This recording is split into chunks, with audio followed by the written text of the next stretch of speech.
Tech Night Ninjas here. Are you having a good day today? So today we're looking at how to recover deleted Asana task. Before we get started, please give the video a like and subscribe to the channel. So if you've accidentally deleted a task in Asana, you have up to 30 days to recover it. If it's outside of 30 days, it's most likely unrecoverable. If it's within those 30 days, this is how you recover a deleted task. So open up your Asana account, and from the home page, we're going to click into the search bar at the top.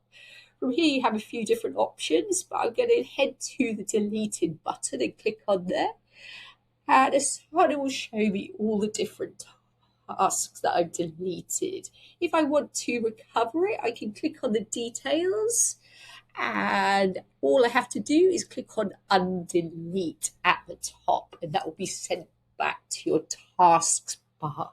So that's it. I hope that was helpful. Please like the video and subscribe. I will see you soon.